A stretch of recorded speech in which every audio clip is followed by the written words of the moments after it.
Perceber a não-dualidade significa perceber que nossa suposição mais básica sobre a vida, a de que somos separados, é apenas uma aparência.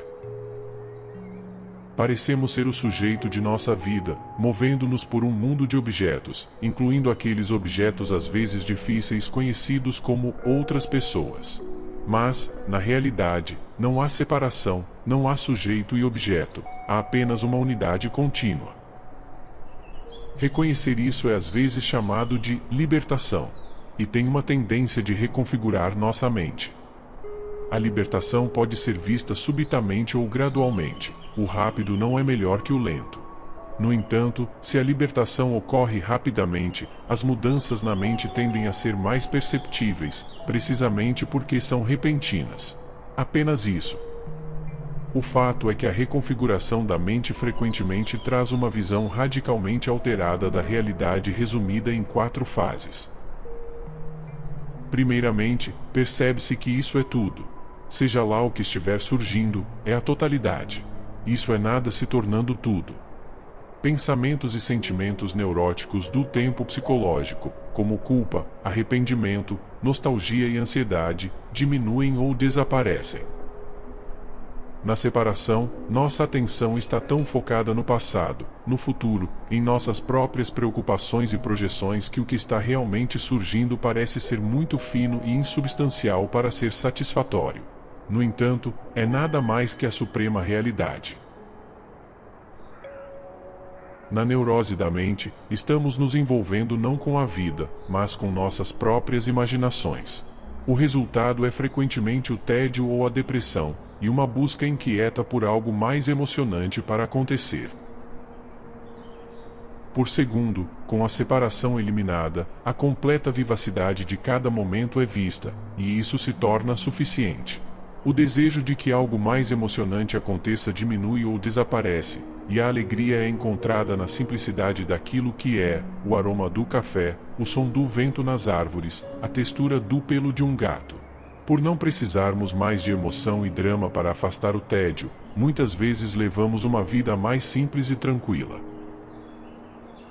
A terceira mudança na maneira como a mente vê a realidade na libertação é que ela vai parar de dar significado para as coisas. A mente frequentemente adiciona significado e propósito ao que é, precisamente porque o que é, em sua simplicidade, não é experimentado como suficientemente gratificante. Queremos que tudo seja grandioso e com uma cereja por cima. Então inventamos infinitas histórias sobre o que as coisas significam. Tudo são tragédias ou bênçãos. Vivemos como a estrela do nosso próprio filme, em uma história que se move significativamente em direção a uma resolução com propósito que justificam nossa existência. Mas assim como uma flor não precisa de significado para ser uma flor perfeita, e um gato não precisa de significado para ser um gato perfeito, não precisamos de significado para sermos nós mesmos. Já somos a unidade se expressando como quem quer que sejamos. Nada mais é necessário. Na libertação, os dramas de significado e propósito desaparecem, ou são vistos pelo que realmente são, como histórias de ninar. Nossa necessidade de salvar o planeta também desaparece.